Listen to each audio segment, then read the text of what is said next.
Baldur's Gate 3 Honor Mode is the most difficult challenge that you can tackle in the game without mods.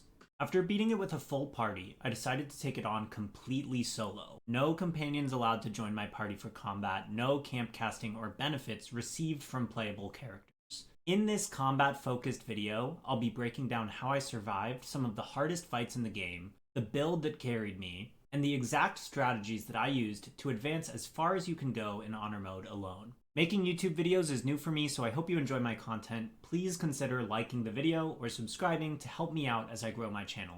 Be sure to watch through to the end, as you might be surprised as to how this run ended. I began my solo Honor Mode journey the way many runs begin, by recruiting both Lae'zel and Shadowheart on the Nautiloid. We grabbed the Everburn Blade from Commander Zalk, and after he very quickly killed the Mind Flayer, we were able to get off of the Nautiloid and recruit Gale and also Astarion onto our teams. After sending everyone to camp, we grabbed some crates from camp and stacked them up this way so that we could approach the Grove defense against the goblins the way Larian intended. Unfortunately for Aridin and his crew, this left them alone against the Bugbear and the Goblin bosses, so they suffered a cruel death. As Zevlor would say, what a pity.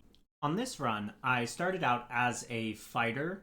My intention for starting a fighter is to go Eldritch Knight so that I can pick up the Minor Illusion cantrip, which will help me in the Grymm Forge fight against Grymm, and grabbing Firebolt to help ignite smoke powder barrels and other flammable objects in the early game to help me hit level 5, which is the most important task of a solo Honor Mode run, trying to avoid combat until you hit level 5. We picked up some additional experience in the Goblin hideout, freeing Volo from his chains as well as the torture victim, before we spoke to Priestess Glut, got branded, and then used some smoke powder barrels in order to kill her. With Glut defeated, we made our way into her chambers to sneak into the Underdark. I like to get to the Underdark as early as possible to get access to the Myconid colony. There are some great vendors down there, such as Delrith and Blurg. We made our way over to the Falar Aluv, which, a fun tech, if you don't know about it, you can actually bleed on the sword using something like a spiked bulb to get it without having to pass any checks. We then used Gut, who doesn't trigger any of these plants, to walk the Noble-Stock over to us, as well as to free Delrith's husband for some additional quest experience. What I like to do next is head over to Lenore's Wizard Tower. There's some great experience as well as great items that you can find by completing the quests associated with this location. We ended up hitting level 4 from this tower, and we ended up grabbing Alert, which is my favorite feat to grab for the early game. I actually messed up the tower quest in this run, which meant that Bernard and his automatons are aggressive towards us for the rest of the run in the tower basement that I won't have access to until later in the game. We completed Omeluum and Blurg's quest, which gave us access to Omeluum's shop, which is where we buy void bulbs, which are super impactful for this run. Now that we have Minor Illusion, access to Grymm Forge, and we are level 4 so that we have Alert, it's time to fight Grymm solo for extra XP and crit immunity. Alright, here we go. Let's give this a shot. What I'm most worried about is these methods. Here's what we gotta do. We need to tell him we're here. Perfect. Okay, now he knows that we're here, which means he'll run underneath us, which is exactly where we want him to be for this fight. We will turn on the lava, which will make him melt. So now we cast Minor Illusion as far away as it can go, which is all of his movement. If he fails the investigation check, he walks over to it. We're gonna shoot this. The methods are gonna spawn, and then I'm gonna run away and hope that they all aggro to Grymm. Here's what we're gonna do. We're gonna go down here, hide, and then go back up. They're attacking Grymm and not us. Importantly, we're level 4, which means we have Alert, so we have great initiative. That's really important so that we had our action before these methods. Otherwise, they could have flown up here and killed us. All right, now we can come back. All the methods are dead. We remind him that we're up here. We need him to get into the right spot here. We don't want to do anything until he's where we want him to be. Close enough, I think, to the right spot. Awesome. Boom. 875 XP. With Grymm dead and crit immunity acquired through our plate armor, we needed to get to level 5, so we ended up yeeting a couple of dwarves off of cliffs, which got us to level 5. At level 5, we stayed fighter and grabbed Enhance Leap. However, now that we're level 5 and we've lived through the most dangerous part of the game, we will be respecking shortly. So we went and grabbed Withers, who will help us when we want to respec to Ranger 5. Before we do that though, we have to fight Flind, and we specifically did everything that we did in the order that we did it to try and do this. So here we go. Surprise attack.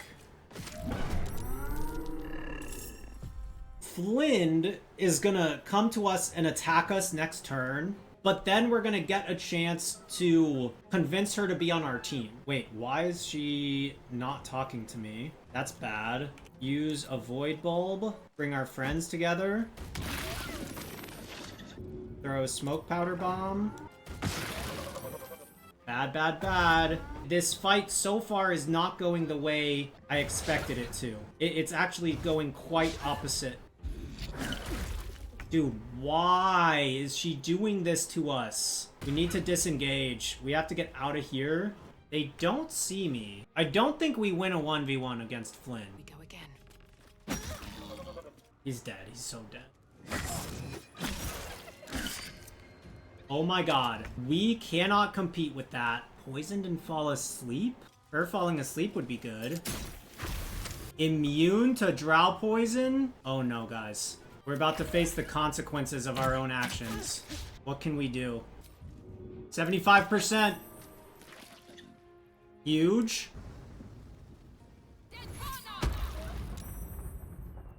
Oh no. That's a big deal. A shove and maybe we win? There's an illithid parasite in that corpse. You should take a look.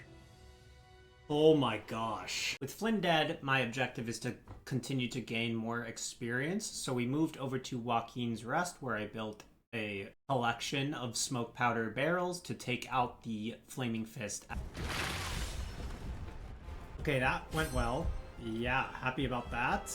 Okay, so note to self, the next time we do this, definitely don't use Firebolt, and instead use Alchemist Fire.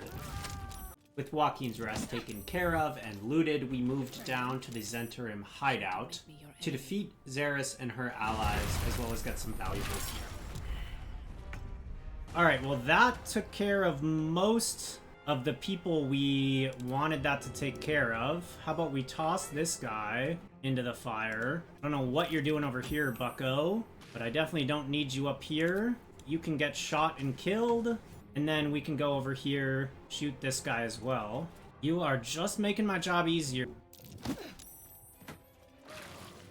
Alright, that was a very simple and easy fight. Let's get Candle to dip our crossbows into. Deadlier than ever. And let's surprise attack this guy. That did not go the way we wanted it to. We have to use a fire arrow now. Like, passing the stealth check there, it's actually just bad that we passed the stealth check, because now we don't get the surprise round.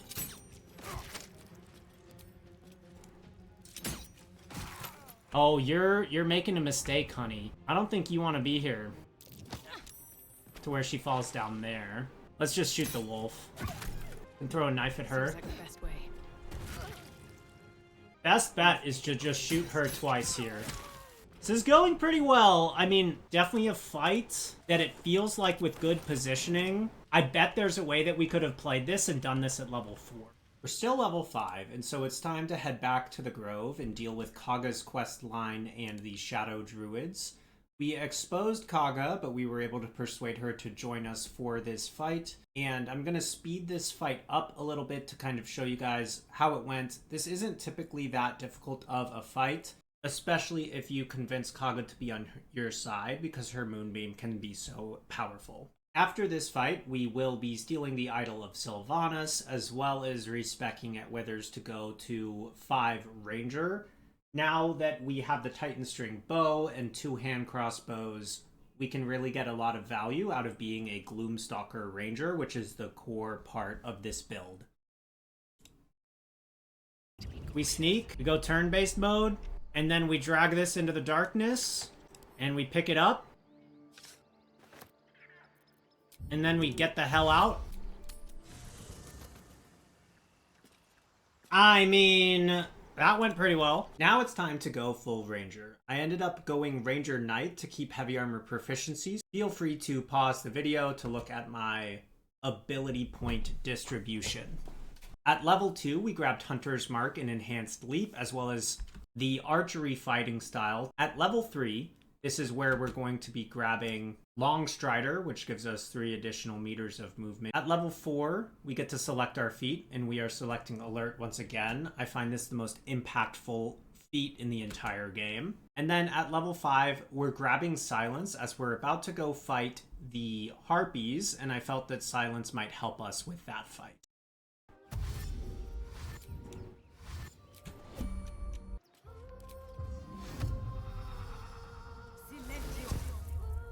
I'm actually quite worried. This is not great.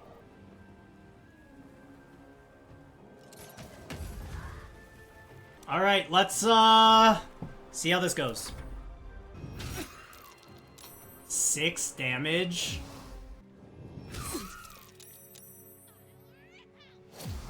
These guys clap our cheeks. Oh my god. We have a turn. We can hit both these guys with concussive smash. Man, this fight is doing work on us. Huge hit. I am gonna heal, and we need to kill this guy. Got him. Huge miss. I think we fell for it. Nope, we resisted the song. I think we just killed these 2 harpies, and then if this one gets its luring song off, it's fine. We just need to be taking less damage here. Damn. Let's see if we can kill it with our offhand. Perfect. Concussive smash. Huge crit. And now we can beat this dude. And he's still singing. Okay. Alright, that was scary, but because we didn't get lured, it wasn't so bad. We rescued Halsin, spoke to Minthara, and convinced her to invade the grove so that we could begin our defense. Let's see how this goes. This is it. Everything turns on this. Dissect you. Yeah, you'll dissect me. We'll see. We'll see. I have good initiative, Minthara. A nice little fire arrow. Might just kill these guys. For mercy. Awesome start. Dude, what if the spider jumps into the haste spore grenade? It's gonna jump up here. Let's just hope it doesn't get into the haste spore grenade. Oh, amazing. Great. This is going well, I think. Let's get this guy out of here. Oh, mama. Oh, boy. Holy crap! That was insane damage. Wow, those spiders are frightening. Oh, boy. Okay, she's in a good spot, though. Immune to drow poison. Come on, man. Dude, let's go! She's throwing! Let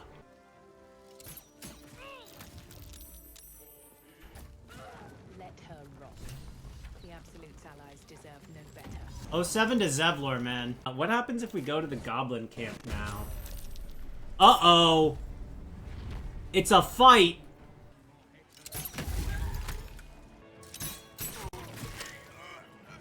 I'm not a big fan of this. All these guys are about to get pulled into this fight with us. Oh, we could just die. I was not ready for this. Oh god, dude.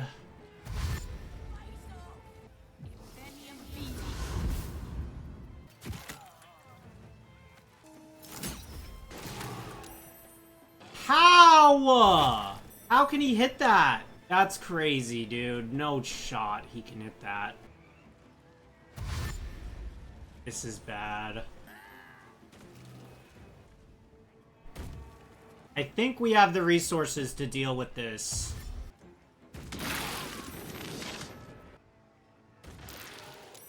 Okay, good turn. What we have going for us is incredible positioning and stupid goblins.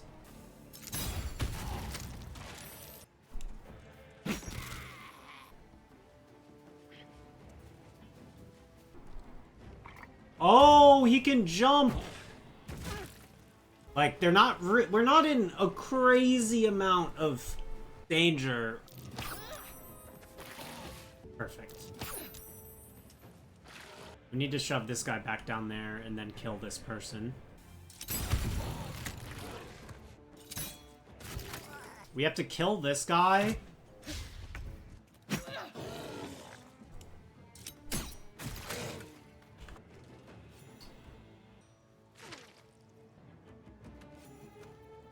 Oh my god, what?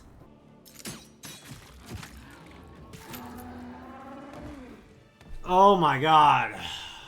What a battle. With Minthara and the Goblin Camp defeated, it's time to take on W'wargaz. Excuse me? Said death. We can make this play out to our advantage here. We're in actually good positioning. They're not going to be able to keep up with us. Oh, he's got great movement. Got plans for this guy. I need to get into a safe spot before I try anything. Should be pretty safe over here for now. We're gonna have to make it all the way across this in one turn.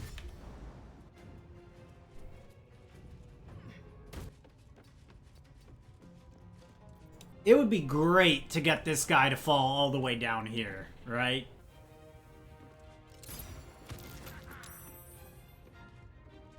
Not great. 80% push chance.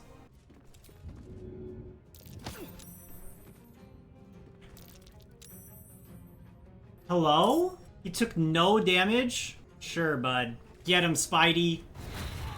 Ooh, nice poison. What? Excuse me?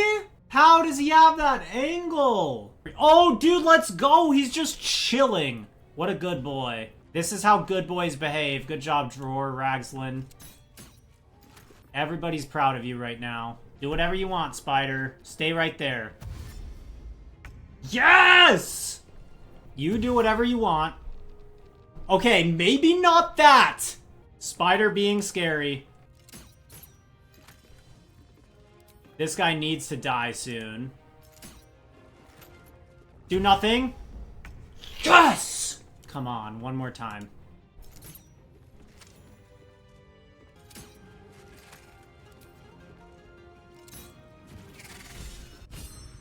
We're now so close to level 6, I decided to make my way to the Kuratella, and we sacrificed one of our camping party fed to the fishes. Yeah, you will. Haha, yeah, you will. So be it. At least it's a graceful death. Why did he die like that? Are these sheep the red caps? They are the red caps. Oh, they're strong. Oh boy. They're stronger than I thought. Are you serious? These guys are scary. I thought they were level 3 for some reason. But I've got a plan for this. Need any advantage I can get. Great time for a crit. Didn't get one. They have hold person.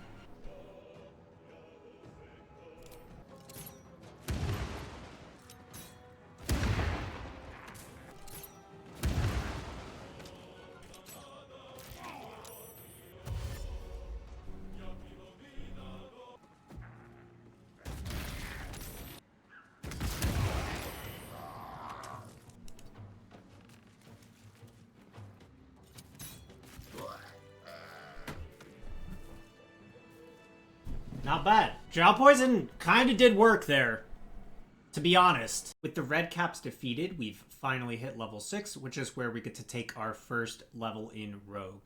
Importantly, I'm taking athletics as an enhanced skill rather than stealth, as we actually prefer to not pass stealth checks with this build so that we can get surprise attacks better. Now that we're level 6, it's time to move on to the Githyanki patrol fight. Alright, this is gonna give us the surprise. And then we Void Bulb. It didn't work. This is so bad. Dude, our plan just went south so fast. This is not great. Hold person? No. Can I yeet you? I can. This guy's gotta go flying. Perfect. This is good. Alright, that guy's dead. I think we shoot this guy and we run further away so that these two have to dash. She went invis? Oh my god, that hurt bad. We want her to be dead. Okay, now we try to yeet this guy. Great turn. We're gonna heal, and we're gonna finish this guy off. Alright, so now, let's try to lower her armor class. We short rested for Corrosive Smash. And now we continue to duel. Oh boy. She has 9 HP. We got this. Oh no.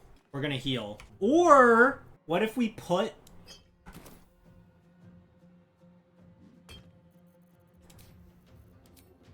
We have fire resistance. What a duel, dude. We're gonna use Cloud of Daggers on these two. Let's put this to the test.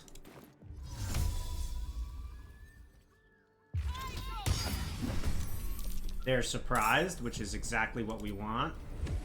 So here's what we do. We shoot this guy once with our offhand so that I can save my hide action. Offhand, back over here, hide. Out of mind.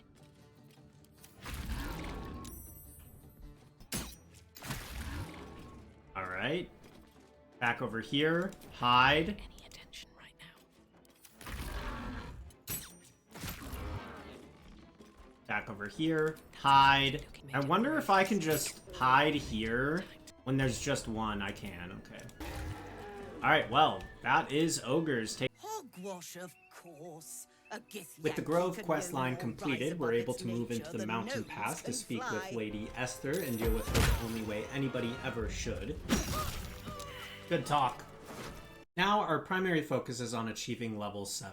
The Grymmishka fight is relatively easy with something like Spike Growth, as you can simply cast it, draw their aggro over to you, and the Grymmishkas will all hurt themselves on the Spike Growth as they try to reach you on this ledge. They will just dash over, kill themselves, we get a lot of experience every time one of them dies, and then we can move on to our fight with the Kobolds, which is going to be a very similar approach.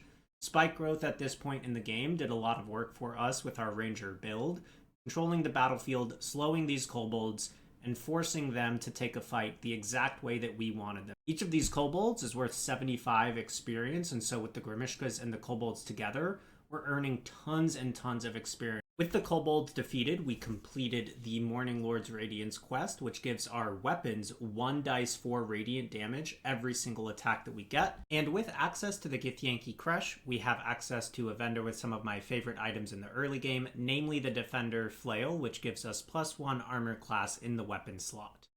Now it's time to go back to Act 1 and deal with the Hook Horrors, which we can take now that we're level 6. These are pretty easy to pick off with stealth, as well as some roaring thunder arrows, which can knock at least 2 of the Hook Horrors off into the abyss. And then we can go approach the fight against Filro and his Hook Horror. Taking Filro out first here is necessary, as he has some very scary spells to deal with. And then we move down and have a 1v1 against the Hook Horror, which is going to have a tough time hitting us with 24 armor class. With the Hook Horrors defeated, it's time to go back to Grimforge and deal with Nier. I actually messed this up. it actually meant that he was immediately hostile towards me, and I had no W'wargaz allying with me. I don't like running from fights, and so I decided to try and deal with this one. We tried to take out Stoneguard Kerr first, and then we moved into the high ground positioning to try to stay as far away from them as we could. They used a turn to buff themselves, and after this, the fight began. Using high ground, I decided to group them up using void bulbs as well as smoke powder bombs, which, since we're fighting from an elevation, we receive additional damage. Nier has entered the fight, so we decided to shoot this brazier down, which meant I wasn't taking a reaction from his legendary action. We got hit by a smoke powder bomb ourselves, and I started to feel that we might be in a bit more danger than I thought. So I decided to break out a couple more void bulbs, which are going to pull folks out of invisibility, and then take the rest of them out with some more smoke powder bombs. As they've now all grouped up even more, it's time for some more void bulbs, a couple of more smoke powder bombs as well, bring them all low. Since Nier is burning, he has just 1 HP, and he has to use all of his actions just to get close to us. One simple hit, and Nier will be defeated. Moving on with our boss rush, we're going to start fighting the Phase Spider. I started by using an Alchemist Fire to take out her babies on this ledge. We waited for her to move away. We jumped over and threw another Alchemist Fire on this pack of babies. I was not fast enough to take out the third pack, as this Phase Spider did teleport and notice me here. I was able to swap into turn-based mode and get the surprise attack right before he saw me. I put some fire on the ground myself and shot it with my offhand crossbow so that I was burning. With my helmet, I have immunity to fire, and if I get hit by Gossamer's Tomb, I want to make sure that I'm on fire so that I can break out of it. I didn't actually see if this worked, because when we were hit by Gossamer's Tomb, we succeeded the saving roll, but it's something that I'll continue trying to confirm if it does work in the future. This was just my approach for this battle in case it did happen. Since he moved over onto this web ledge, we were able to finish off her hatchlings with some more Alchemist Fires, doing non-direct damage so that she can't react with Gossamer's Tomb, knocking her prone and dealing high damage with her falling off of this bridge. She started using Spider Queen's Wrath, which means she has 2 turns of attacking every single turn, and I realized quickly that we're taking a lot more poison damage than I intended for this fight.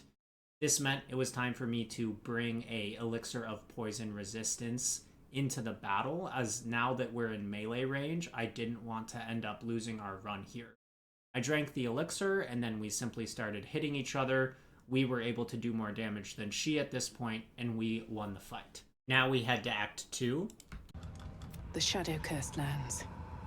And importantly, got access back to Dammon, as well as Tally, the vendor, where we bought our Cloak of Protection, and we turned in Hellfire Iron and the masks from Grimforge to get some important gear from Dammon, such as the Flawed Helldusk helmet and the Flawed Helldusk gloves. Then it was time to fight Karnus, so that we had access to the Pixie for protection from the Shadow Curse. Any stronger.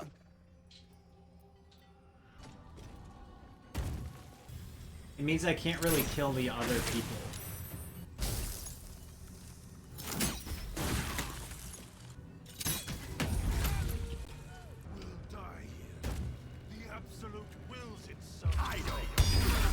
Oh my god. Seems like the best way.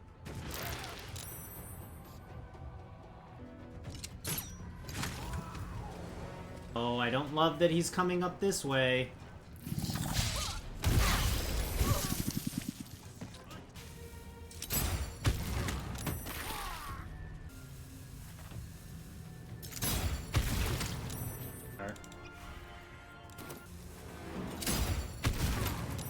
Are you kidding me? He can't get over here? That guy's gonna die. Dude, taking an opportunity attack is...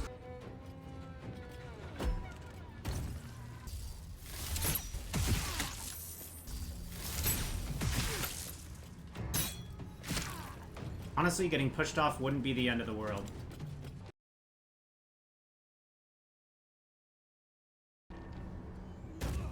We disengage.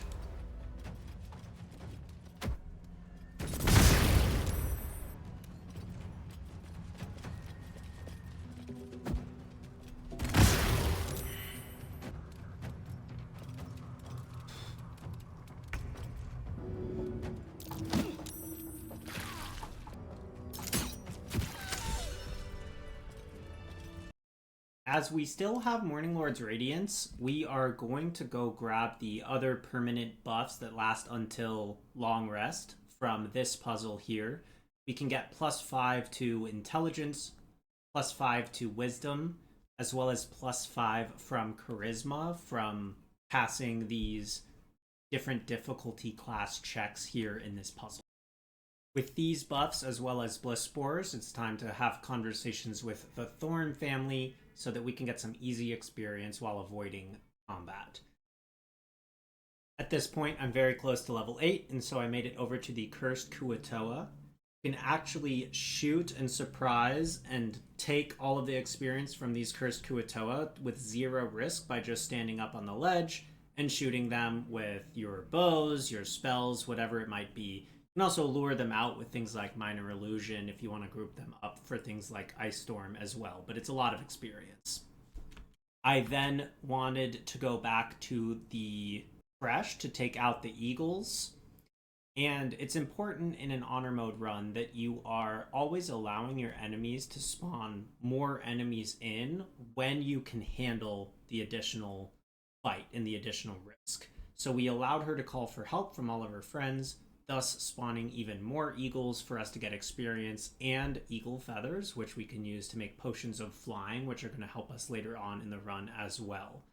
With the eagles defeated, we're able to move on back to Act 2 to take out these ravens with some void bulbs. We're just very close to level 8, and so I'm just trying to take fights that I know are easy and reward a lot of experience to help us get to level 8 so that we can finish the Creche. We've now hit level 8, which allows us to take our third level in Rogue, and we are taking Assassin, which is going to give us guaranteed crits to any enemies that are surprised. This is an integral part of our build. At level 8, and with the Ring of Free Action, which prevents us from being paralyzed by things like Hold Person, it's time to fight Ethel. We brute force this fight at level 8. The most important thing here is that we get Auntie Ethel's hair so that we can get +1 to our strength modifier. With her hair, as well as the potion from Mirage Obladara, which you can get by having Asterion bite her, you can get to a natural 20 strength after taking 17 ability points there, which at 20 strength is what you need to carry most humanoids and throw most humanoids. We got a bit more experience by taking out the Gold Thor member, which I waited to do because sometimes it can mess up and it can be a little dicey. Now we're getting one of the last elements and most important elements of our build, the Eversight Ring, which will allow us to have immunity to blindness. This means when we're standing in darkness, we can still shoot arrows out, but enemies can importantly not shoot back in. Anyone who does make it into melee range to start attacking us while we're standing in darkness is going to have disadvantage. With our armor class where it is and other benefits to our build, some enemies are just going to pass their turn when we employ this strategy. So using the Eversight Ring and darkness allows us to move quickly through the Githyanki Creche. Plan is Arrow of Darkness, and then I just kill this guy.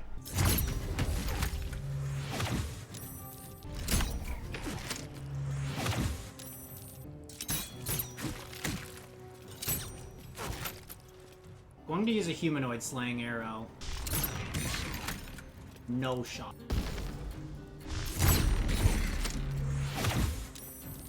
These Mind Claws are immune to darkness. Let's see what happens. We might lose the game right here. Darkness ends in 1 turn. We've got to extend it. These swords are such an issue, man.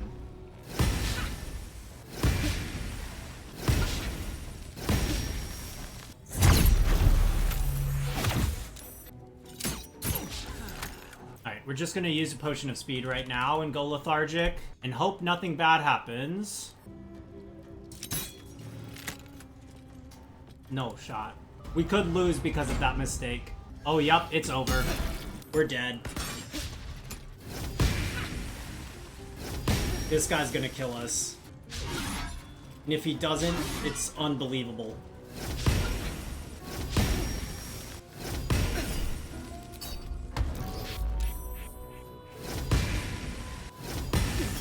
We are alive. We need to heal. I can't believe we're alive.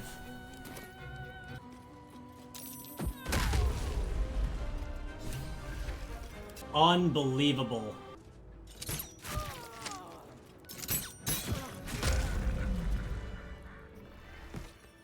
Wow. Inquistor W'wargaz was potent.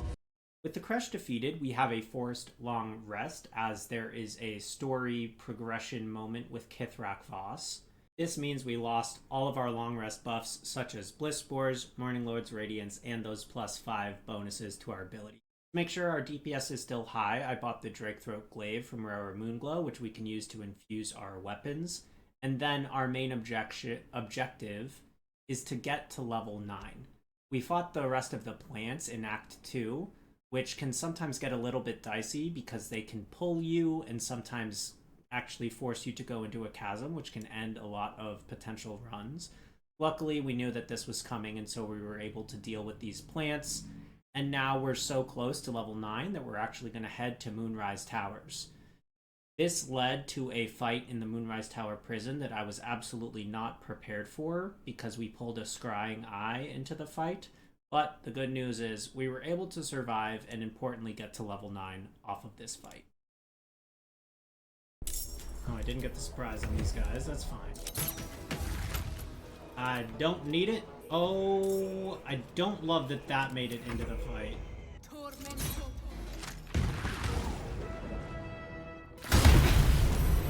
Holy crap. New folks joining the fray.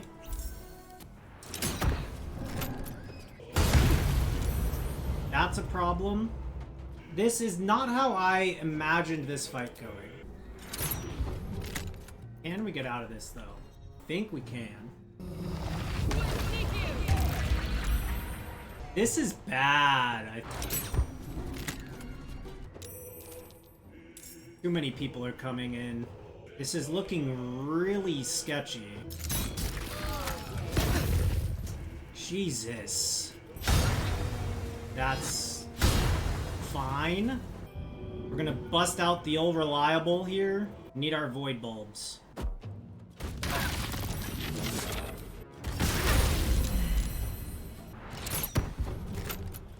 Oh my god, can you guys stop all showing up?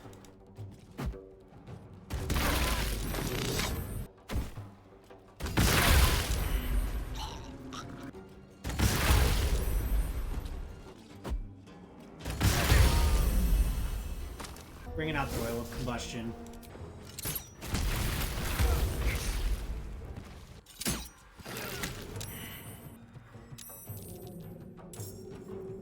Where are those guys? Don't like this guy. Don't like that guy. This is crazy! Nice. Hate that.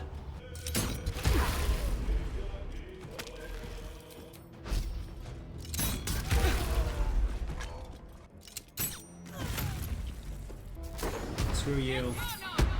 There's a parasite in that corpse. At level 9, we get our second feat, which is really going to unlock the benefits of this build. We decided to take Heavy Armor Master, which combined with our Adamantite Plate Armor is going to give us a -5 reduction on every hit that we take. This is going to help us a lot as we move into our next fight. We either die here, or we kill 1,000,000 guys, taking no damage. Now, as we watch this happen, we may start thinking, wow, that's a lot of enemies. So at the moment, we have 10 reduced damage per hit because of Heavy Armor Master and Forced Conduit. We're in no danger at the moment. It looks intense, but we're not actually in real danger. This is so cool.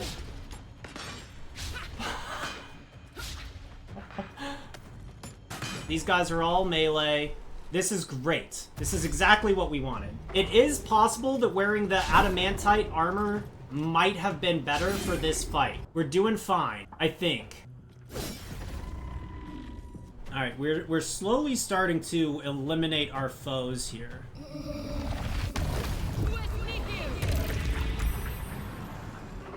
This guy's dying to psychic damage. Immune to non-magical damage. That is cool for him. I forgot about that. He's not immune to prone. I'm sure this is not the ideal way to be dealing with this guy either, but there we go.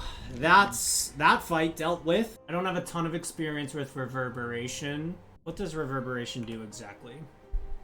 They have a -1 to Strength, Dex, and Constitution throws. When they have 5 or more turns, it takes damage and could fall prone. Let's try it. Let's just see what happens with Boots of Stormy Clamor. Thunder, lightning, or radiant inflict reverberation when we inflict a condition on a hostile creature. Reverberation. But what I don't have is a way to deal this damage right now. We could go long rest and add thunder damage to one of our crossbows, and that would allow us to do more reverberation. We're gonna try it. Here we are using the Drakethroat Glaive to infuse thunder damage onto our crossbow to help inflict reverberation against Yurgir and his goons.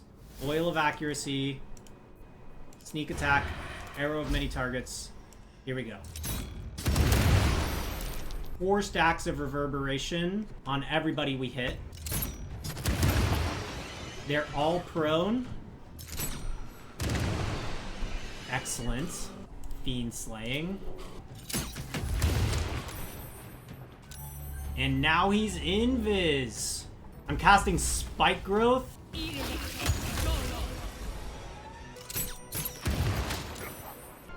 Let's see how this goes. Okay, he's got a jump. Miss.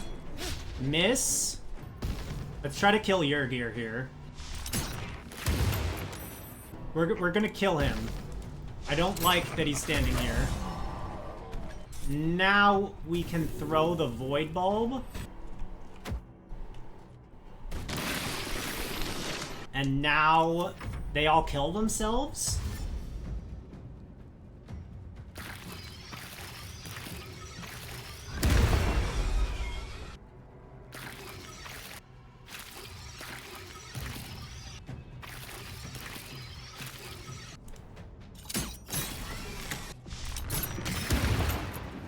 Now he's prone. We need this guy to die. I expected him to be dead. There it is. Try to knock it prone with ice. Nice. Beast Slaying. Knock it cold again in case we don't kill it. We got it. I would say that went according to plan. We then dealt with whatever the fuck this is and moved on to our fight with Balthazar. I like to fight Balthazar here in his chambers because we can leverage these ledges to make sure that only Balthazar can deal damage to us. He can only do poison and necrotic damage, and praying at the altar next door gives us necrotic resistance, and using a potion of poison resistance gives us poison resistance. This means we're at very little risk during this fight of dying, because none of the zombies or flesh can hit us on this ledge, and Balthazar we can easily win a DPS race against thanks to our resistances. As you can see, he may be able to hit you, but nobody else can, and before the other goblins could even move, we got him defeated. Up here, the ghouls are just going to be passing their turn because they can't do anything. We can shoot flesh, and after a certain amount of time, once he gets low enough in his HP, he will go into a frenzied rage, and he'll actually kill the ghouls for us, and we still get the experience. Then it's just a matter of doing a bit more damage to him since he might have healed up a bit, and we can move on. Next up is defending Isobel and the Last Light in Invasion.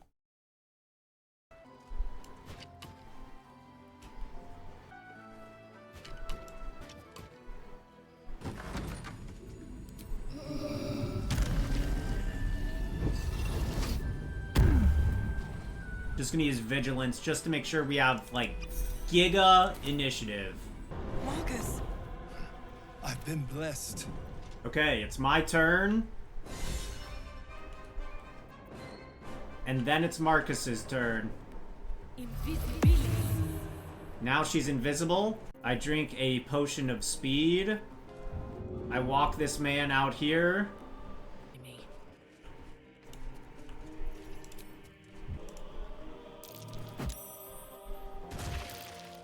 And now he's very far away. How about I yeet you on top of him? Seems like the best way.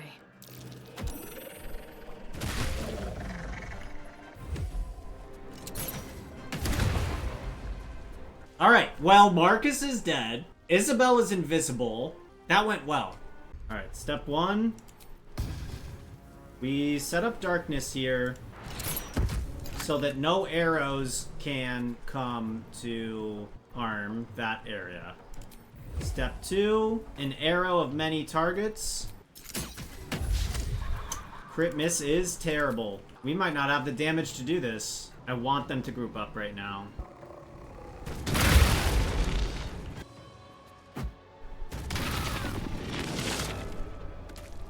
And I think I'm gonna go hastened here. And hit a large area here. We have to refresh darkness soon.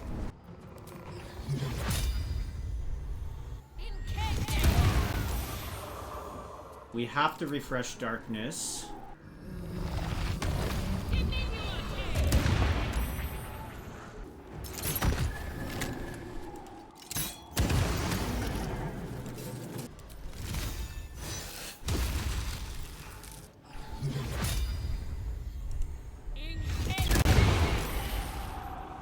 Should get started.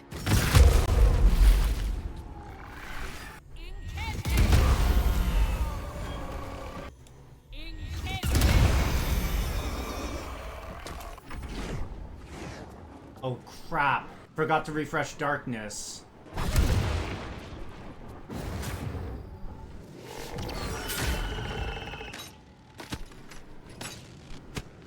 Oh my god, it's gonna die.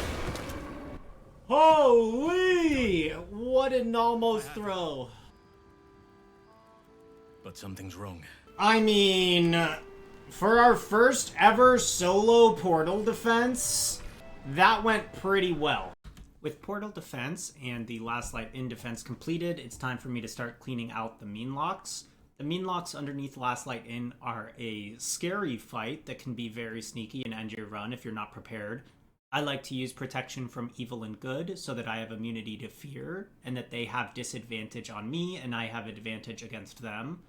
Using this does kind of trivialize this fight, and I can just use some arrows of many targets while they're surprised to get some guaranteed crits, inflict reverberation, and keep them away from me. And then now that it's their turn and they've kind of grouped up, I'm going to use another Void Bulb and another Smoke Powder Bomb just to take these guys out and expedite the fight, and now we can move on. With the Meanlocks defeated, it's time to finish Halsin's quest with Thaniel. We have to defeat a couple of shadows. What I personally did was just kite all of these folks backwards, use things like my bow, like Void Bulbs and Smoke Powder Bombs, just to do enough damage to all of them and take out the 1 HP folks while focusing on Daddy, Mommy, and the Owl Bear. We didn't have too much trouble with this fight, and we were able to rescue Thaniel and finish Halsin's quest. For some unknown, godforsaken reason, I thought it would be fun to hit level 10 by defeating the Boulette. I just have such a hard time with this boss, and even at level 9, we ended up chasing this Boulette all over the Underdark and just having such an issue trying to deal enough damage to get past its legendary action. Normally, what I do is I use Wet on this Boulette, and I cast something like Lightning Bolt or Chain Lightning, but I didn't want to use scrolls. I wanted to see if there was a way that we could do this, and even at level 9, this Boulette is just a tough opponent. Eventually, we were able to run it down and kill it with our bow and arrow, but it took us at least 20, maybe even 30 minutes just to hunt down this 250 experience, and while it is fun to hit level 10 off of defeating something like the Boulette, it's not something I'm ever going to do again in the future. At level 10, we spec'd into Cleric for a War Cleric level. This allows us to use bonus actions for an extra attack, as well as choosing Loth as our deity is going to make it so that we don't have to pass any checks to get necrotic resistance from the altar and Shar's Gauntlet, which we're going to use for the end of Act 2, both on the Moonrise rooftop and against the final fight against Myrkul. The Moonrise rooftop fight was not too difficult for us. We started off by defeating Sustera with our Dread Ambusher attacks, and then moving on to the left. I did decide to bring a water elemental into this fight with me. I do prefer the water elementals over any of the other types because I like creating ice surfaces to potentially knock enemies prone. I also like to use this ledge over here on the right just to have some elevated ground. We can get high ground. It makes it harder for enemies to hit us as well. And we're going to continue putting damage onto Ketheric so that we can get him to phase and leave the fight. After Ketheric phased, it's just cleanup, and so we're going to use some Void Bulbs and Smoke Powder Bombs to make this go a little bit faster. We're not really at any risk here because of our necrotic resistance from that altar I mentioned, so we're just going to shoot these Necromites and complete this fight so that we can move on to the basement of Moonrise Towers. The fights underneath Moonrise Towers aren't too difficult, aside from this one here in the Necrotic Laboratory. Luckily for us, we are a ranger and we have spike growth, and we can funnel all of our enemies into this one spot to try and reach us. And so after getting our surprise attack and a couple of guaranteed crits to reduce the HP of some of the greater health zombies, we're just going to cast spike growth and funnel all of our enemies into this one specific location. All of them are going to be slowed and use their actions on dashing in order to try to get to us. And Undead Ward is going to get triggered. We're just going to throw any zombie who makes it closer to us back into the spike growth. They're going to be forced to try and walk through it. And this really makes the Necrotic Laboratory fight much easier. You can also do this with spells such as Sleet Storm or Hunger of Hadar if you're not running a ranger. I got a little bit impatient and decided to use a couple of Void Bulbs and some other items, as well as my bow, to finish this off. I realized as I was recording that I left out the Gith Patrol fight here in Act 2, so I wanted to show you guys how I did that real quick. It's a bit out of order, but it's a pretty easy fight for our build. We're just going to sneak attack with arrows of many targets on these Gith, and this is one of my favorite arrow of many target locations, just because of how the arrow actually ricochets against the targets. I find it extremely satisfying. We have so many actions as a Gloomstalker Ranger with the Assassin build, as because we're an Assassin, at the beginning of every single combat, you get your action and bonus action reset. And so those combined with the Dread Ambusher arrows, we're going to have so many different shots that we can have on the surprise round. And then they can't move, and we get the next action as well. And so you could like 8 or 9 shots off before the enemy can even move. Then with high ground, we're just going to be throwing these Gith Yankee off of the high ground back down and finishing them off easily. And we can go back to preparing for Myrkul. Your weapons have advantage. We should use this. That gives us 10 turns of advantage, but it'll really be like 7. It is prep time. This is the guy we're worried about. Protection from evil and good. Summon Scratch. Conjure us. Summon Elemental. This is the team. What I'm gonna do is I'm gonna throw an invisibility potion on the 4 of us, and then Scratch is gonna walk over and rescue Dame Aelin. My Elemental is gonna go up here and try and knock them prone. I will be behind the Mind Flayer, ready to sneak attack and get my surprise. Us will fight the Mind Nubs, I guess. After I kill the Mind Flayer, I use Pierce the Weak to make him vulnerable to piercing damage. And then we stand up here and we shoot him. Scratch, you did your job, buddy. 4 damage, and we succeeded our concentration saving throw.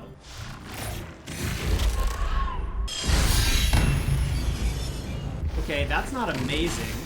I'm gonna try Sunbeam.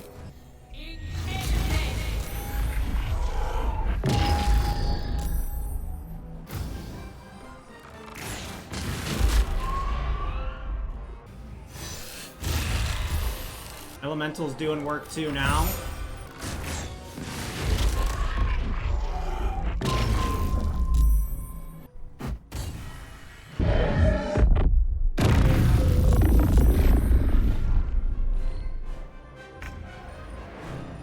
Okay, I was not prepared for that, to be honest. How can he heal? What if I heal Aelin and myself with a potion?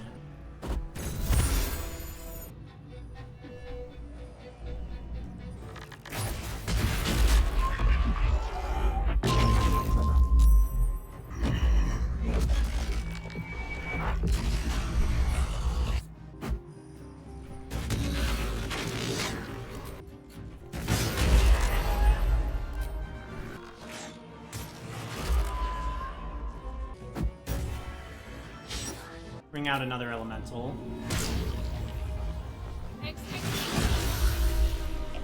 Okay, Malin is finally in the fight. Doing huge damage.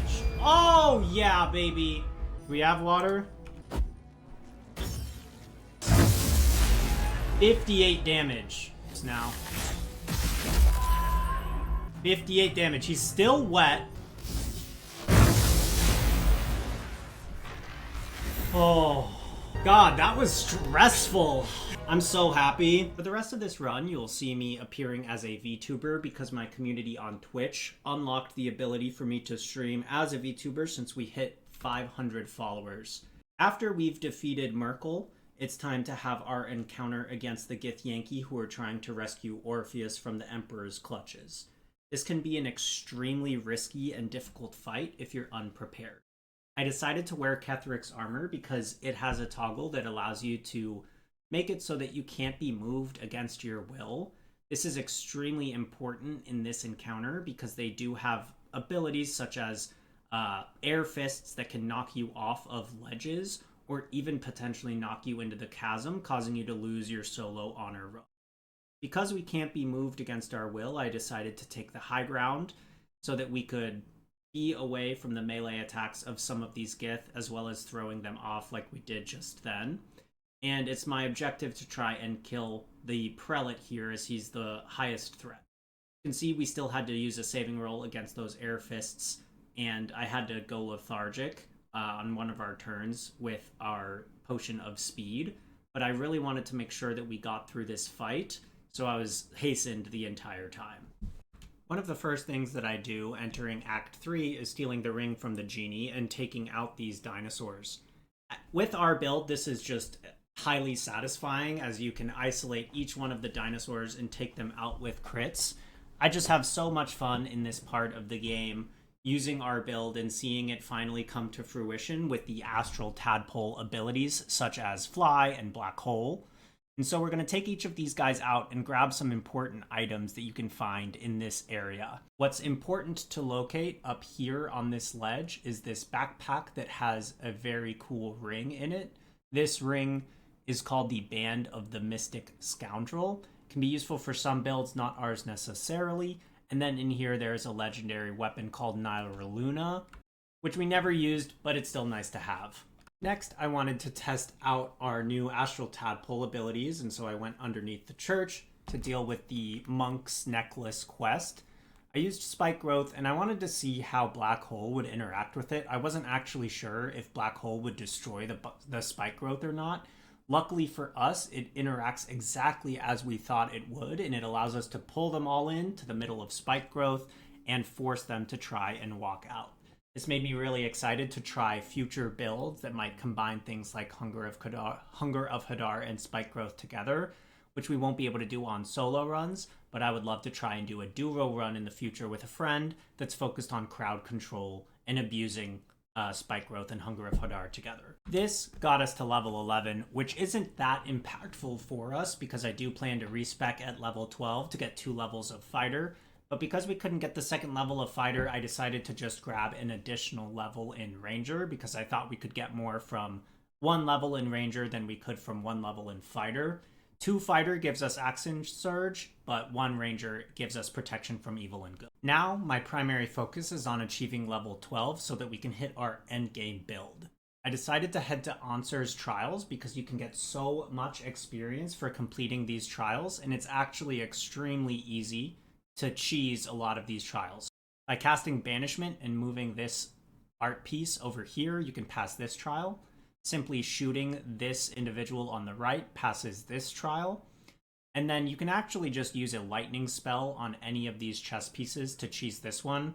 I like to play chess myself, and so I solved it myself because these puzzles are interesting to me, but you could just cast Chain Lightning on the Black King and pass that. For this trial, you can simply cast Darkness on yourself after you take the torch, and then if you hide in the darkness, all of the elementals will simply pass their turn. So you can cheese all 4 of these trials in less than 10 minutes, and once the trials are completed, you're going to get somewhere around 6,000 experience as soon as you move into the Sanctum with Ansur. Here, we're going to get the Helm of Balduran, but we are not going to fight Ansur. I don't need his greatsword, but I love this helmet. It's really good and gives crit immunity. Also, we got some inspiration thanks to our soldier background. Now we're moving into the lower city, and one of the first things that I do when I get into the lower city is to go and change my reputation with the press. I like to fly up here and sneak into the elevator shaft through this hatch. It's important once you get to this lower area that you don't interact with any of the legionnaires because they will be hostile towards you. I used an invisibility potion just to be safe, and the printing press likes us thanks to how we rescued Dolly in the past.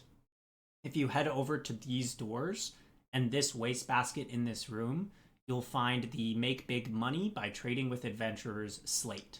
This is what we're going to give to the printing press to improve our reputation with all vendors in the lower city. This gives us better prices and allows us to sell gear at a higher rate so that I can buy more scrolls and more arrows for the final fight in the game. After improving my reputation, I made it down to the basement of the Elf Song Tavern to fight the Githyanki there. This is just a fight that I enjoy doing, again, because of the arrow of many targets ricochets that I can get, and because of the Eversight Ring plus Darkness combination that is so powerful against Githyanki in this game. Similar to the Eagles, I'm going to allow the Gith to continue spawning more enemies into this fight because each one is worth so much experience. Using a couple smoke powder bombs, I'm able to pick them off easily and take care of that fight. We then moved on to get some hands from Dolor. I messed up our first encounter with him, so we had to head over to this shop and fight him here. He was able to kill the nice NPCs here, which is a bit of a bummer, but we needed his bag of hands so that we could get Orin's gemstone and move on with the rest of this game. We're now so close to level 12, I headed down to the docks and started fighting these fish. You can fry them very easily with Chain Lightning because they're already wet. And then heading up to this rooftop, it's easy to snipe them with my bow, and I'm at very little risk. And they're also worth a lot of experience. We're now level 12, which means we're ready to do some more encounters with a couple of bosses to get some additional items and gear that we'd like for the end of the game. We're going to move on to fighting Lorroakin because I'd like access to his vault. We did get to save Roland earlier in the Shadowlands, so he was on our team, but unfortunately in this run we weren't able to save him. My favorite thing to do against Lorroakin is to try and throw him off of one of these ledges onto the ground here. I did mess it up, which is why Lorroakin died, but we got it on the second turn here, and then we can shoot him. He cannot react with his reaction because he's prone, and then it's just a matter of taking out these constructs and elementals, which with the help of Dame was easy. I decided to buy the Armor of Persistence from Dammon and move on to fighting Saravok. This is the court of the Dread Lord's Tribunal. Here come those who seek to transcend. Softer than a whisper.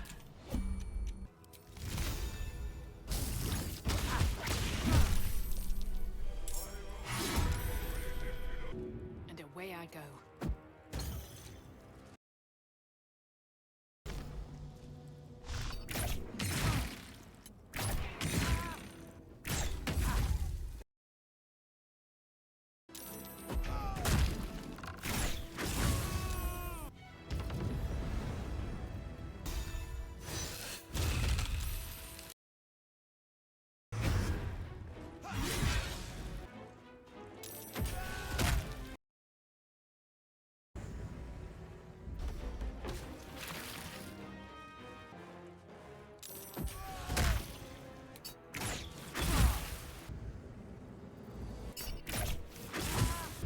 Oh yeah.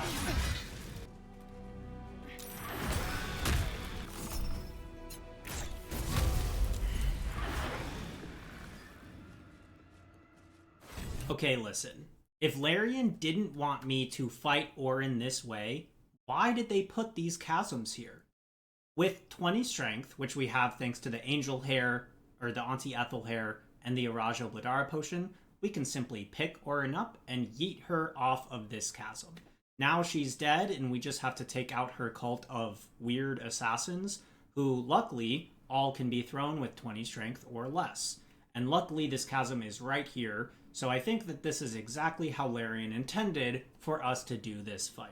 There are ways that with our build we could have fought Orin straight up, but I'm 45 hours deep into this run and I really didn't want to lose it making a mistake against Orin because I have not had the chance to fight her in a solo honor run.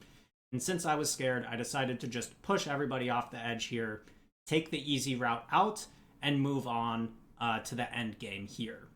With Orin defeated and Lae'zel rescued, we now can go respec to our end game build for fighting the Nether Brain. We start by taking one level of fighter and selecting archery as our fighting style. We distribute our ability points accordingly so that we can still have 20 without need for any elixirs or additional help to have at least 20 strength. At level 2, it's a simple and easy fighter level up, and now we're going to move into taking our ranger level. So we start with 2 fighter for heavy armor proficiency, and then we move into ranger. I decided to go with urban tracker so that I could have some additional proficiencies with sleight of hand. And again, we took these skills for no particular reason. These aren't going to be super impactful. At level 2, we're taking ranger and we're selecting long strider for additional movement, as well as hunter's mark. And then we're going to grab the defense fighting style. This gives us +1 additional defense, and I know that it's not a lot, but something like +1 defense can always come in clutch. But I did consider taking dueling because oftentimes we are using a one-hander and a shield, but it didn't seem necessary for this run as I wanted to use the Titan String bow. At level 3, we're grabbing Ensnaring Strike and going Gloomstalker once again. And then at level 4, we're going to be taking the Alert feat once again. I love the bonus to initiative that this gives us. At level 5, we take Spike Growth, which has helped us so much.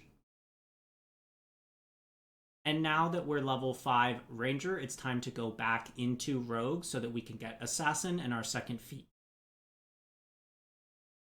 Rogue level ups are very easy, but you want to make sure to take the bonus out of Stealth and put it back into Athletics to help with throwing and pushing. Level 2 Rogue level up is extremely easy. The level 3 Rogue level up, we're going to be selecting Assassin once again as our subclass for guaranteed crits on surprise rounds. And at level 4, we're going to be selecting our feat, which once again is Heavy Armor Master for reduced damage. Now that we have our full build, it's time to move into the endgame fight.